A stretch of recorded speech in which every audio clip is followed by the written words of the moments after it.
Hello, and welcome back to the Collin Cadmus Podcast. Today, I'm joined by Scott Leese. Scott graduated from Dominican University of California in 1999, and then went on to earn his master's from Arizona State University in 2002. From there, Scott launched his career in sales, quickly growing into VP of Sales roles at LeapFish, Democrasoft, and Main Street Hub. Scott then became the SVP of Sales at Outbound Engine and Qualia prior to going out on his own and founding Scott Leese Consulting, where he's helped founders and sales leaders scale their sales efforts for the past 8+ years. Scott is also the author of 3 books, Addicted to the Process, From Rep to Manager, and More Than a Number, all available on Amazon. And he's the founder of Thursday Night Sales and the widely acclaimed Surf and Sales Summit. He's done it all. He's a longtime friend, and we've hosted a handful of events together, but this is the first time I'm having him on my podcast, so I'm excited to dive in and get his thoughts on all that's changing in B2B sales. And of course, it's Halloween, so we're doing it in style. Before we get started, if you're watching on YouTube, please take a moment to subscribe to the channel, like the video, and leave us a comment if you have questions. If you're joining us from Spotify or Apple Podcasts, please drop us a review and let us know what you think of the episode. This stuff really helps to grow the audience. Without further ado,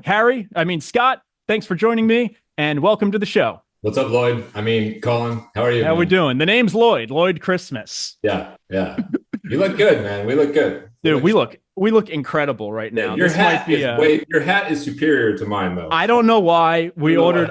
They're literally from the exact same place, but I don't know. Maybe mine was made in a premium country or something. But nonetheless, let's have some fun here today. Obviously, for those who are watching on video, we are dressed up like Dumb and Dumber today. For those who are on audio, you'll have to just imagine how awesome that looks. But let's dive into it. This season, I've been going through a lot of the same questions with people because I want to sort of aggregate everyone's thoughts and see where we're at. A lot has been changing in a few different areas throughout sales. Now, I'm pretty sure I know where you stand on a lot of this because we chat all the time, but I don't think I know we haven't actually sat down and dove through some of this stuff. So I do think it'll be interesting to kind of go into the weeds here and get your thoughts, and perhaps your thoughts have evolved and changed a bit on some of this stuff. I know mine definitely have over particularly the past 6 to 12 months. I think this year just so much has changed and our views are sort of flipping.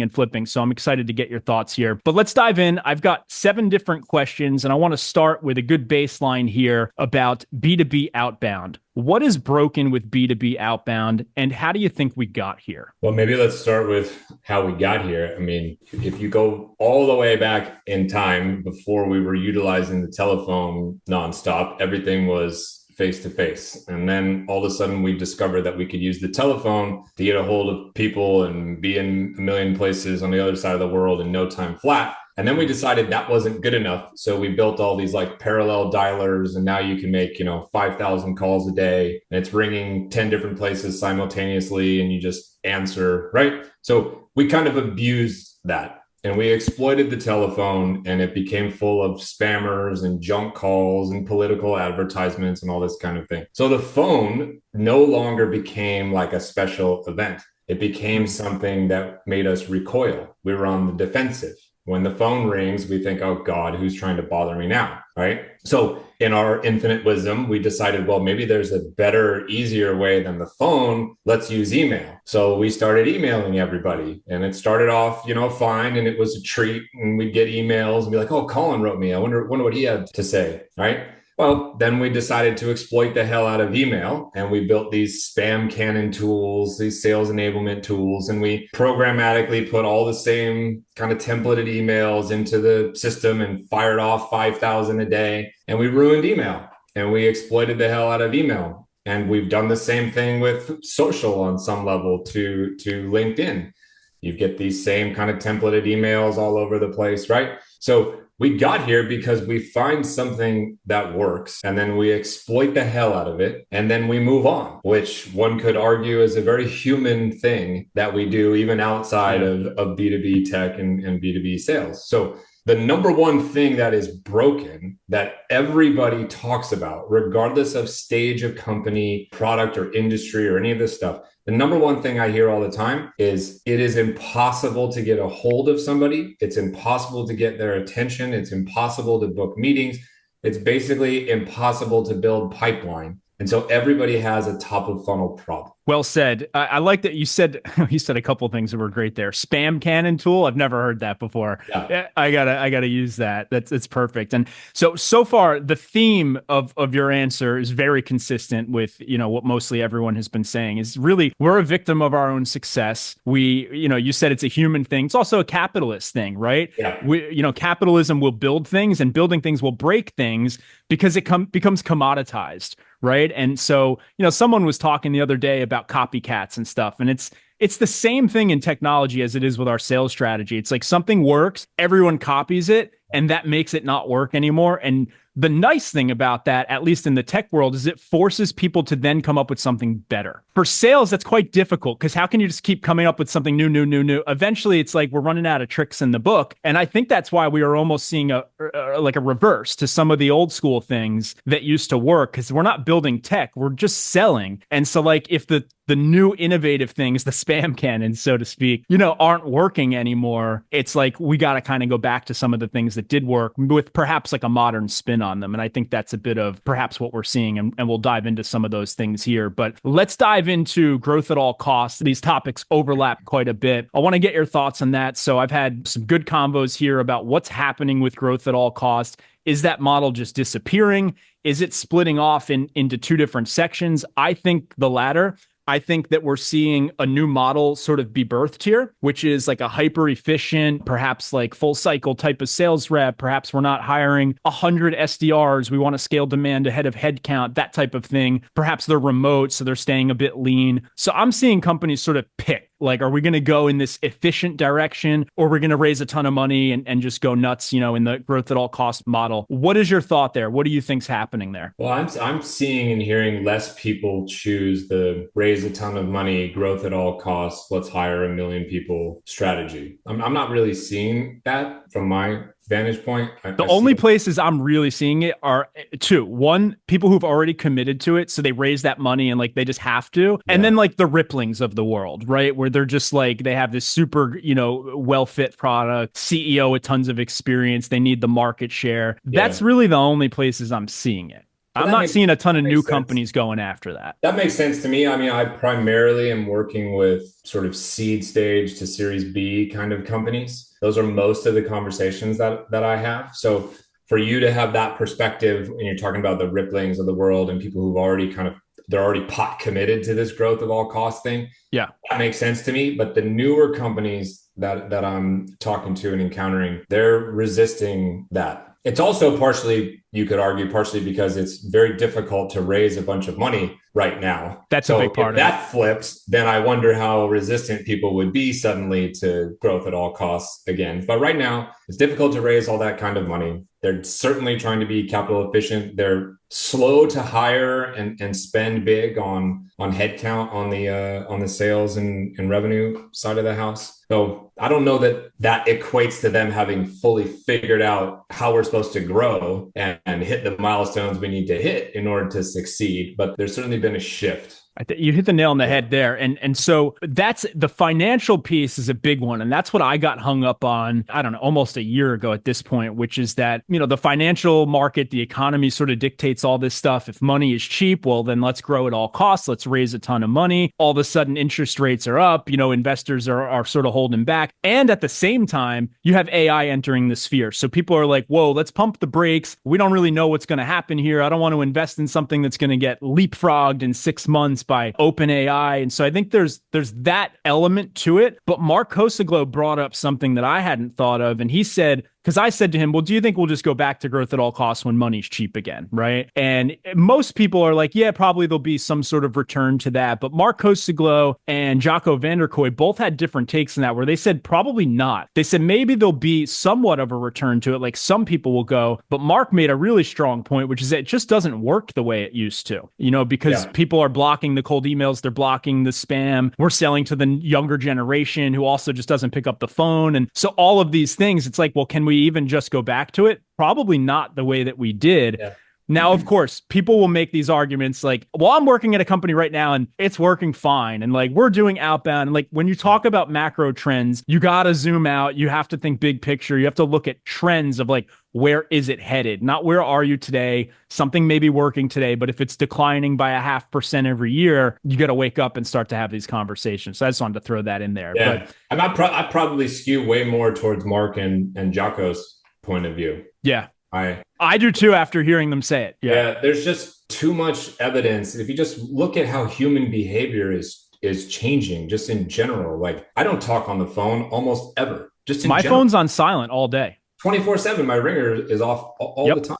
I would not know if you called me right now. I would see it later and text you. And we're all on notification overload, right? Yep. Every other app that you have is firing notifications off. And then if you start to add in all the AI element, we're not very far away from us distrusting every message we get. Perfect transition. I wanted to ask, what is your take on AI in sales over the next 5 to 10 years? You know, do you see the AI SDR overtaking things? Do you see it breaking things? You were headed right down that path. So just let's jump into it. Well, I think we're not far away from every message, quote, air quotes, every message being written by AI or generated by AI. And so even if it's not true, my perception as somebody who's receiving these messages is going to be, oh, this is Lloyd used this AI tool over here. Harry used this AI tool. These people don't know who I am at all. So the only thing I'm actually going to end up trusting is authentic and human is if I'm having a physical conversation from you sitting across the table, right? Or shaking your hand or whatever, or somebody that I know that knows you introduces us together. All of these things that have always been around in existence since the beginning of sales and meetings and stuff. You talked at the beginning about this arc going all the way back to the beginning. I think that will be the only way to stand out. When everything is AI based and AI driven, the only way to stand out is to be more human. And that's the direction that I think ultimately will end up going. But in the meantime, you ask questions like, what will be the impact of AI and will the AI SDR be a real thing? In my opinion, the answer is yes.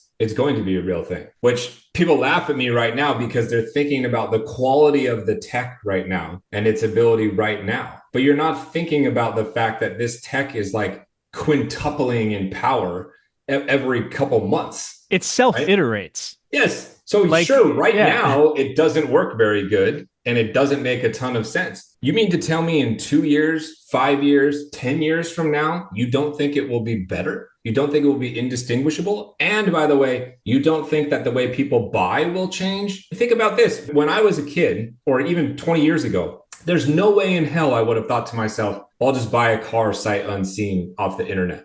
Now, this is commonplace. I'd actually prefer it now because you don't want to haggle and get ripped off. That's the difference is like people prefer it now. Yeah. We've evolved in terms of how we buy. I don't want to deal with all that stuff. I'd rather just pay at home on my laptop, convenience. I've been telling this story recently where, you know, if you think about the threshold people have for buying certain products in terms of how much it costs without talking to somebody or without leaving the comfort of your home, that number goes up all the time. Yeah. I just bought an investment property back in March with my brother out in Chicago, over $1 million. I never talked to a single person. Did you look at it? I never went and looked at it. I never talked to a realtor. I never talked to a lender. I never talked to anybody in the whole entire process, right? That's it. It was all common. Just asynchronous communication. And I've been telling people this who are my age and they're just like, whoa, mind blown, right? But if I talk to people who are younger, they're like, well, that's interesting. Yeah. I tell my kids about it and they're like, duh, why would you want to talk to somebody? Yeah. I have 2 teenagers. They're growing up very differently than we grew up. And so in 5 to 10 years where they are in the workforce, it's going to look completely different. So why would they have an aversion to purchasing from an AI SDR or deriving value from an AI SDR? And we're not even talking about the money that powers all of the tech and innovation. Behind closed doors, every VC is saying, I can't wait until Lloyd and Harry develop a multi-billion-dollar 2-person unicorn company. And all of the tasks are sort of AI-driven and outsourced to freelancers. And there's only 2 people. That is massive value. So as long as that's a goal and a target from the VCs, they're going to keep dumping money at it. I got worms. That's what we're going to call it. Yeah.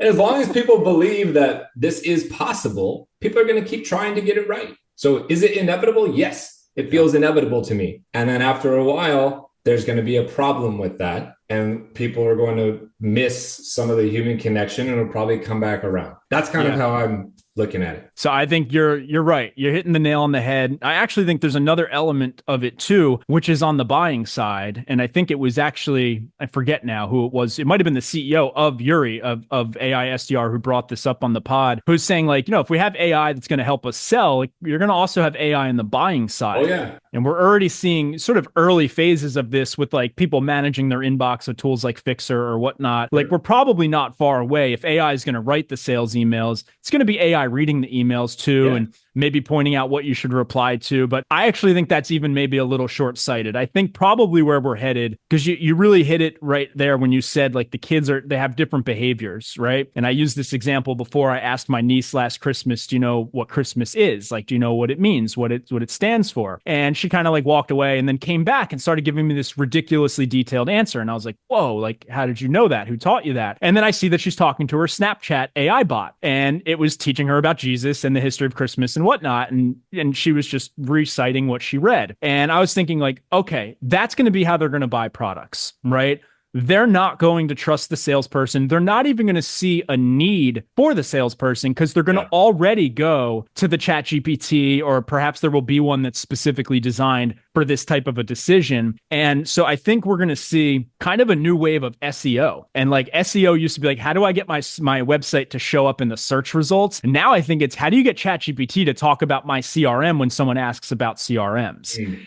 And so I think we're going to see sort of this whole world of like, how do you get your info into ChatGPT? And it might be like the same kind of practices of like writing blogs, publishing lots of stuff, or perhaps backdoor deals where, you want to be with the same investor that owns the company that is writing that, algorithm on ChatGPT, and there'll be some bias and all these tools and all that sort of stuff. So I think a lot of that stuff is still, to be determined. But yeah, I mean, to think that we won't be interacting with AI more than we do with humans to make these types of decisions would be very short-sighted. But that doesn't mean that humans won't have a place in the process. I think what we need to do is really just figure out what the AI can't do and people need us to do, and keep trying to fill that gap, right? Because if what we're doing can be replicated by AI, it will, basically. It's going to end up being. Yeah. That's right. Yeah, exactly. Yeah. All right. Well, this is a good one. I know the next two are topics we're both passionate about, and we've dove into this before. So whether you still have similar answers or if they've evolved a bit, but let's chat about first the quota attainment. This is something I am so passionate about because it is the root of many problems in this industry. And I think it ties into growth at all costs and all that sort of stuff. But what do you think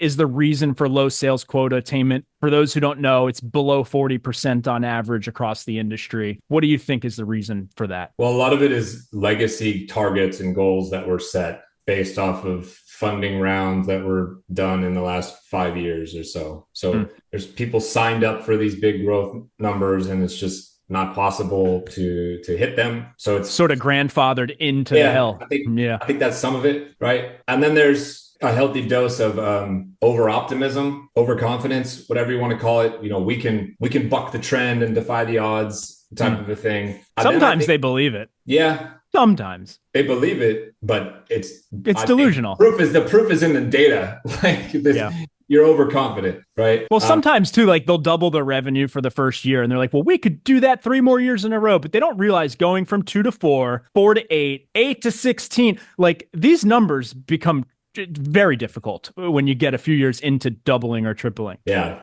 I think one other aspect that has not been talked about very much is the talent drain from the market. Think about how many people who used to be in operating roles who have now, let's just call it since the pandemic, in the last 4.5, 5 years or so, who now work for themselves. You're talking about people like us, for example. And it's, by the way, I don't know about you, but I never wanted to do this. I wanted to be at a company and take them to the New York Stock Exchange and be there 10, 15 years. Like, but they just have no interest in that 99% of the time. And so it's like, well, what am I going to keep doing? Like, I'm not going to keep repeating the same nonsense when I know I'm doing a great job getting treated like shit in the end, you know? And it's funny. I even asked Mark Cosiglo, you know, he's been at he was at an outreach for like forever. And it's like, you ask these people, like, what did you do different? They're like, dude, they were just loyal to us. Like, that's it. They stuck with us through the tough times. They didn't just cut us. You know, it's not to put a knock on him. Phenomenal sales leader, but a lot of it comes down to loyalty. But he falls into the same boat. Yeah. VP of Sales now runs his own business. And you think about how many people who were VPs of sales, VPs of marketing. Now you think about how many account executives and even some SDRs who splinter off and decide, I don't need to work for a company anymore. I can have more fun, make just as much money on my own. And they're starting companies too, straight out of sales roles. You've lost a significant chunk of the workforce who was pretty damn good at their job. So there's an element of that. We already talked about the challenges with outbound prospecting, whether it's calls or emails or social or whatever. So people have a very difficult time filling up the funnel in order to hit these goals. In B2B tech, it existed for so long where you just sort of sold unto each other, right? So I raised 10 million bucks and I sold to Collin, who raised 10 million bucks, and he sold to me, and this incestuous kind of loop. Well, now a lot of those companies have either gone under or they're barely hanging on. They can't sell to each other the way that they used to. Mm-hmm. I think there's also a lot of pretty weak companies that got started that are really more like a little feature. And very quickly that feature became commoditized. I mean, think about AI content creation. I don't need to say any names, but like 6 years ago, I was like, whoa, what the heck is this? This is incredible. Now, if you build anything that doesn't do some of this stuff, you look at people like they're crazy, right? Everybody has AI content creation. Everybody has automatic note taking now. Everybody has automatic notes that go into the CRM now. All of these things that commoditize fast. That's what I'm saying. Yeah. People raise lots of money on these concepts and now it's completely commoditized. So I think we as a collective industry didn't really try to build companies that are solving actual real problems. And we focused too much on these little cool feature things that would make people more efficient and all this kind of stuff. So you got a lot of people who are just selling things that aren't that good, frankly. Yeah. And all of this rolled into one, results in 39% average quota attainment or whatever the number is right now. Yeah, that's a great point. There's so much junk in the market, and it gets commoditized, I think, faster today because there's so many behemoths out there, right? You've got the Salesforce, you've got the HubSpots, like they're going to either scoop up, like acquire these things or bake it into their own products. And, even Gong, I would argue, is like, it's commoditized and now they're just layering in all these features and all this different stuff. And it's like, well, now you need to like want all of that stuff to buy it. And it just gets harder to sell. I would imagine. How many people want or need all of that stuff? Right. Probably few, especially when half the tools they sign up for now will just come with, some of that stuff. Yeah. And especially at an early stage. And at a later stage, everybody's got tool fatigue. Like, yes. You can't get salespeople to spend time in 9 different pieces of sales and MarTech in order to do their job. You know how much time they spend actually selling? It's a very minimal amount already, and you want them to do more. Yeah, it's a challenge. It's a big thing that I actually think I lost this on my last episode, and I wanted to bring it up, and it just came back to me now on this topic. But one of the things that I think we're seeing an early trend of, and I'm just going to go ahead and predict, I think this is going to become more common, is taking much longer to build and develop your product before going to market, before hiring sales or marketing. I think we're going to start seeing that, companies like Slack, I think sort of proved that out, where they were like quite stealth, below the radar, like really perfecting the product for a long time before anyone even knew what it was. It started out as like a video game product. And it morphed over time because they just kept perfecting the user experience until it was basically addictive to the people that they would then define as their ICP. And so I think we're going to see more of that. Whereas historically, what's kind of been acceptable is like, as soon as we can close a few deals and like have a couple happy paying customers, we're like, we got product market fit. Like, let's hire 100 salespeople. Yeah. And yeah. But it's like, okay, like, well, what happens in 6 months now? Because if you do that and you built something cool, you solve a cool little problem, you found a few people that want to, use that tool. Now you're going to announce your big round of funding, right? And now what you've done is you just broadcasted to all of the competition who has, a team that can move faster than you. They have leverage, they have the money, they have the engineers in place, they have all that stuff. And so it's like, do you really want to go and sort of like open the curtains like that soon? Yeah. I think we're going to start to see a lot of that change. I think we already are. I'm noticing just like stealth mode in a lot of founder profiles now. And I think it's smart. It's like, look, we need to get a significant head start, right? So that people just don't commoditize our products so quickly. And we need to make sure we're building something that's not just like a bunch of features that already exist. You need to build something that is technically proprietary, and that's very hard to do. And I think what would facilitate that prediction and trend that you're talking about would be more people willing to take on big problems and challenges that they're trying to solve. So you think about industries that are really antiquated, for example, that don't do anything modern whatsoever, but they're very complex. Yes. The product being complex, the rules and regulations being complex. There's almost like a natural moat that prevents you from wanting to try to build. So for example, you and I are both open and vulnerable about this, but like we both had our share of health struggles. If you go to the doctor's office, I dare you to take a peek at the software they're using inside the hospitals and the, clinics and stuff like that. I'm blown away. I look at it and I'm like, this is like 1985 in here still. How is this possible? Think about how complex though it is to rip and replace that thing. It requires years worth of product development before you can go to market. It requires the intestinal fortitude to like push on and do this. Whereas people are like, oh, if I build this fancy new feature that helps salespeople be more efficient, like maybe I can flip this business. It's like we have to stop thinking like that and start trying to tackle bigger problems. What about climate tech problems, for example? What about energy kind of problems? What about pharmaceutical kind of problems and things like this? What about regulations and tax industries and investment industry and financial industry and stuff like this? I'm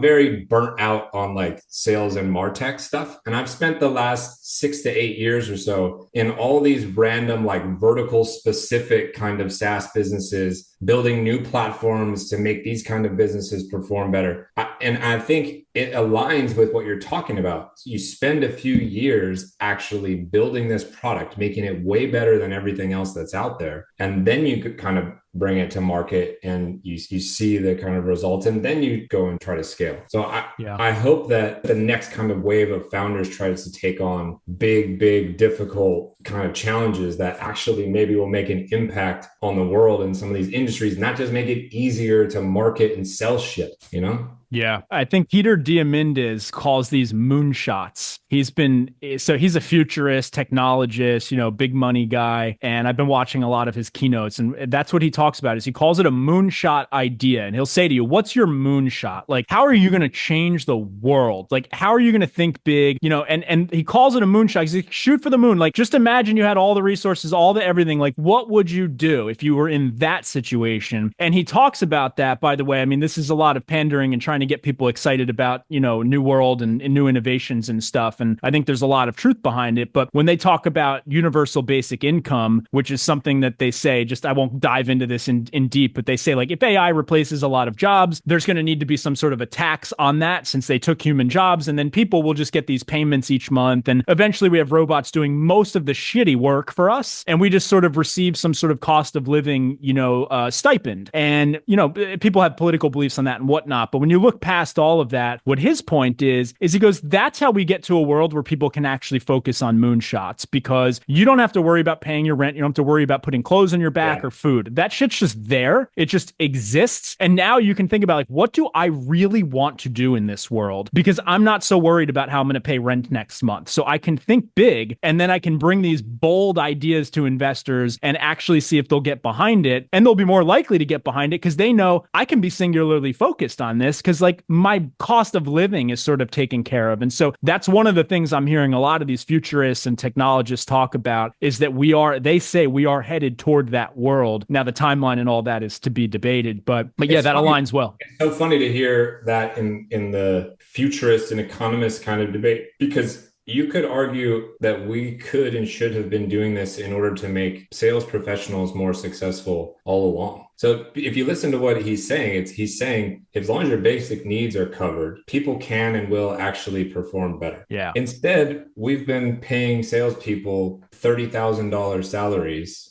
with the promise of $100K or whatever if you hit your numbers and all this kind of stuff. And people legitimately have been stressed out about paying rent, paying their bills, all this kind of thing. And then we wonder why so many people struggle to hit their quota. Yeah. Well, and we take their jobs away from them too, right? I mean, even if you're getting paid a healthy base, you still have that fear of like losing it and all that stuff. So yeah, I mean, there's something to be said about that. I don't think very many people have any clue what it's like to be able to really figure out what you enjoy doing in life. Like mostly we're plagued by the fact of like looking for how are we going to just get by, right? Like how are we going to make this happen? And you try to find something you kind of like, but there's so much compromise there that I guess, yeah, if you really try to think of a world where like it just becomes normalized that your apartment, your food, your rent, like it's just there, it just exists. What would you do with your life? It's a good thing for young people to start thinking about for sure. Yeah. Let's dive into the VP Sales average tenure. This is another hot topic. Obviously, we've got some thoughts on this one and there's some overlapping reasons, but what do you think ultimately is the reason for this low average tenure? For those who don't know, it's about 18 months, they say. I tend to think it's a bit lower, but I'll throw it in your court. I mean, a lot of it is the same reasons why overall attainment of quota is lower. You've got goals that are too big, and a lot of people who are in VP of sales roles are inheriting goals that they didn't sign up for, and they didn't do a good job of vetting what that would be like before they took on the job. A lot of people are mismatched in terms of being stage appropriate. Like you can't hire a VP of spreadsheets from IBM into your early stage VP of sales job where you need somebody to be an individual contributor for a little bit and figure this kind of stuff out. So there's a lot of people who don't want to get their hands dirty and do that kind of work. There's a lot of people who get too focused on chasing after a dollar bill and don't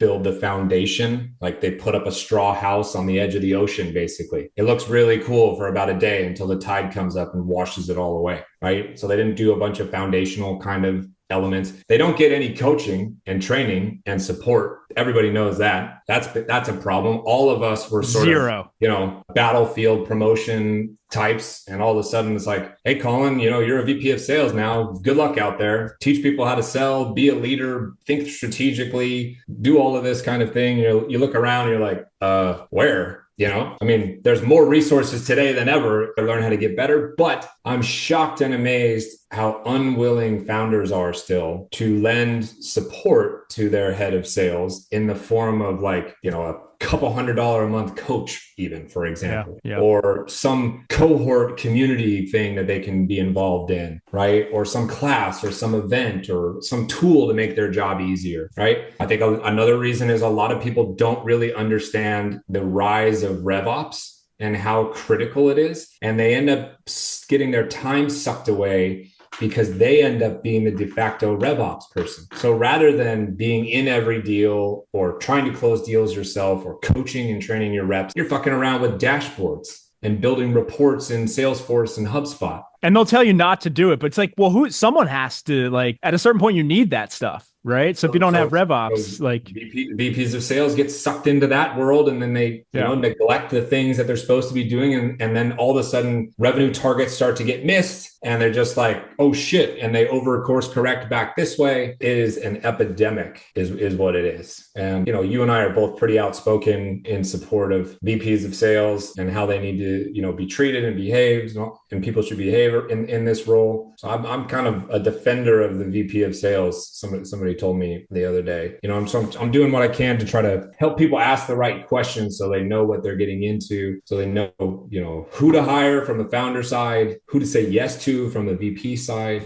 And that doesn't even bring into discussion all the VPs of sales who've done a good job for like 3 or 4 years, taken somebody from 0 to, 30 million, 40 million, whatever. And now all of a sudden the founder has some conversation with the new VCs they're talking to or the board member. And they're like, hey, Scott and Collin, Collin did a great job, but they never taken a company public before. We should probably top them off, right? And so people, who've done really good actually end up having a shorter tenure than they should, which brings down the average because you don't even get the chance to explore that next level, right? Yeah. You don't get how am I supposed to become a $100 million VP of sales if every time I take somebody from 0 to 50, I get topped off? Yeah. Right? So and I've been in that situation. I know some people who have. And what I wouldn't mind in that situation is like if you think I'm missing something and you want to bring someone in to be my boss who can mentor me and teach me and they actually know things I don't know. I've said yes to that before. I've said I'll help you try to find that person, but what has actually happened is they bring someone else in who they think knows things that I don't know. And I kid you not, a year later that person's gone. Yeah. Like that's actually what has happened. Happened to both of us many times. Yeah. Yeah. So you see it so often. I recommend, and I've heard, Jason say this and other people say this, like if you really think the person you have is missing something that you need, either get them a mentor, get them a coach, or bring in a boss that can really mentor and coach them. Don't get rid of them. Yeah. Don't get rid of, you just spent 2-3 years training they're training themselves, but like they are the glue that's holding so many things together. And you think you're going to bring in some new piece of glue that knows some new stuff, but you're ungluing everything else that was just glued together over the last few years. And I've seen it happen multiple times. Like it's literally you leave and they're like, oh, it's going to be great with this new person. And 1 to 2 years later, that person is gone. And now you've lost like 4 years of combined institutional knowledge. It's crazy. And you've probably tanked your valuation. Yes.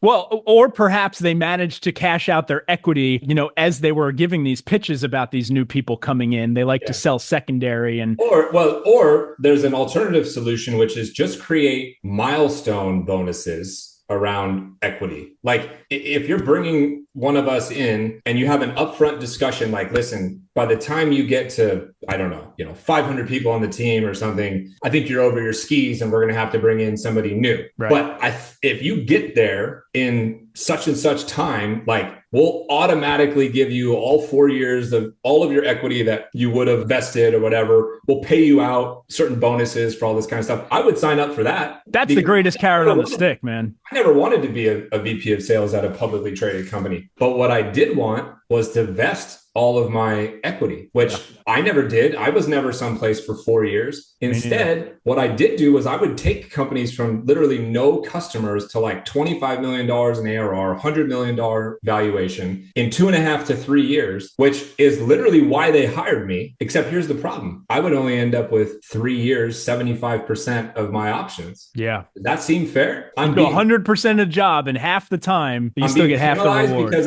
I'm being penalized because I got there too fast. Yeah. And I don't want to stay any longer. Yeah. So if you just adjust the way the equity is structured and create this like milestone bonus type situation, and just have this like slightly difficult, awkward conversation early, maybe there'd be more. That's it, man.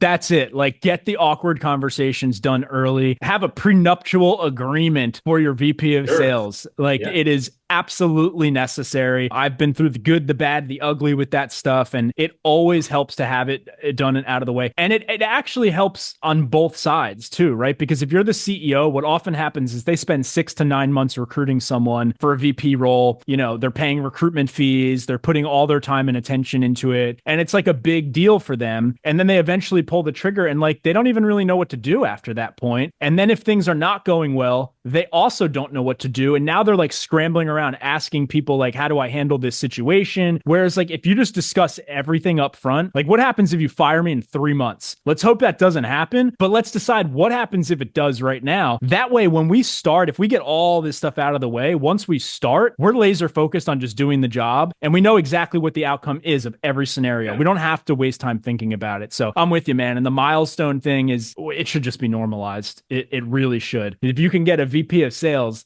let's say they hire you and your target in 4 years, you need to double, triple, whatever. If you can hit that number in half the amount of time, you deserve all your equity. Yes. Hands down, right? Yes. Plain and simple. Yeah. Well, let's talk about 2 things you're working on. If you've got some other stuff going on that I'm unaware of and you want to throw it in, that's good. But let's talk about Go-to-Network and let's talk about Surf and Sales. So explain Go-to-Network first. I've heard you talk a lot about this concept. Yeah. I know what it is, but explain to those who are listening, what is Go-to-Network? It's pretty simple. It's just a way to scale peer-to-peer recommendations and introductions, basically. It is born out of the need for an alternative to cold calling and cold emailing. And it's, you mentioned, Mark, for example. So let's say I'm trying to get a hold of Mark and I'm not having any luck, but you and I are friends and you and Mark are friends. So I come to you and I just say, hey man, Mark, I'm trying to get a hold of him. I don't know if he has XYZ problem, but we solved that problem. Do you know him well enough to see if he'd be willing to take a meeting with me? Don't pressure him or anything like that. Just be like, hey, my buddy Scott, I can vouch for him. What he's working on is cool. I don't know if you have this problem, Mark, but if you do, maybe consider taking a call with Scott, right? And so Mark's over there like, well, I trust Collin. He says Scott's a good guy. I do kind of have this problem. Sure, I'll take the meeting. Mm-hmm. I didn't have to cold call Mark. I didn't have to cold email him. I didn't have to put him in some sequence where he got 21 touches in 30 days, right? I didn't have to annoy him at all. He's opted in. Everybody's opted in, right? And if the deal closes, then I cut you off somewhere between 10 and 20% of the deal. And it's a triple win situation. I got to close a deal and I didn't have to do a lot of behaviors that I don't want to do anymore, like cold call, for example. You got to help a friend, two friends actually, and you got paid, and Mark got a problem solved, and he didn't have to have his sort of day-to-day disrupted any more than normal, right? And so we have done this referral motion. We just have done a really, really poor job of it. Every founder knows that they need to ask their investors for intros for the first deals or so that they get. But basically everybody stops right there. They don't ask their advisors. They don't ask their team. They don't ask influencers in industry. They don't ask social media influencers. And why? You got two people in me and you who have probably 200,000 plus followers between us, right? You don't think we know people? We don't think we can make intros to people. You don't have to pay us a salary. You don't have to pay us benefits. You don't have to pay for equipment or office space or taxes or anything like that. And we can open up hundreds of thousands of dollars of pipeline for you. And all you have to do is pay us a rip if the deal closes. And you got to find a way to scale this thing. And so that's what Go to Network is it's taking these introductions and referrals basically and figuring out a way to turn it into a repeatable system that can scale. Are you seeing tools out there? I know I've seen a couple that are sort of getting into this space. Do you have a favorite way to go about doing this right now? There's a lot of tools out there that are trying to solve this problem right now. Yeah. High Five is a great one, for example. ComSor is a good one. There's one called The Swarm that I'm aware of. There's more. But my thing is, you don't need a tool in order to do this. You need relationships. You need relationships. You need a network. So it all starts with, you better have a network. So if I'm a sales leader and I'm talking to my account executives, I'm telling them network growth is a daily KPI for you now. Your job, this is not a request. This is a mandatory part of your job. It's part of what your base salary pays for. Yeah, is for you to grow your network, right? And we're going to put this motion in place and we're going to find a way to be successful with it. And you can use Excel, literally Excel. I can create an Excel file today of 100 people. And I just need their name, their title, their LinkedIn profile, their company name. That's it. 2 to 4 fields. I can send that over to you right now today and say, hey, Collin, who do you know on this list that you can make an intro to me for, man? And if you've got people involved in this motion who have hundreds of thousands of followers, they probably know like 2 to 5% of the people on your list, like well enough to send a text message to right now. So rather than just signing up one version of Collin or one version of Scott, what if you had 100? Imagine if you had 100 versions of Collin and Scott and their network. You're talking about opening up millions of dollars of pipeline right away. And then if you just follow up couple weeks later and send a new list of 100, and then a couple weeks after that send a new list of 100, that's how this thing really becomes repeatable and scalable. And for whatever reason, we've really neglected this, but people's eyes and ears are starting to open, and I'm starting to see more and more people put this into practice. Who do you think should own it? If I'm a founder right now and I'm hearing you share this idea and I want to get my team doing it, do I put my VP of marketing in charge of reaching out to these people to build these relationships? Do I put my VP of sales in charge of it? Who owns this? Yeah, it's a good question. I have a client who has marketing in charge of it. I have other clients who have sales in charge of it. So it's like whoever's going to do the best job, probably. Yeah. I mean, yeah. Whoever believes in it Yeah. and whoever is going to actually put the time and energy and focus into making it successful. It's not going to work if you just half-ass it. Yeah. Right. You really have to give it a proper go. Agreed. For intros, I would say like it probably could land in the VP of Sales camp. It could land in either. For influencer marketing and that type of stuff, I do think that if marketers are not building relationships with people, like if you're selling into the sales space and you're not reaching out to Scott and Collin and Kevin Dorsey and so on, like you're not doing your job today. I think you have to be building those relationships. And I already know your answer to this question without asking. The amount of people who have reached out to you to form those relationships has like gone tenfold over the last year, right? Yeah. I mean, every day I get one or two of those kind of messages. And it markets itself too. Like when we do a sponsored post, I don't even need to ask you. I know it's probably the same. You do a sponsored post and right after it goes out, 3 more people message you asking how to do that. Right. Yeah. Exactly. And even at that volume, though, it tells you how much green field is still there, because that's only a small fraction of people taking advantage of this channel right now.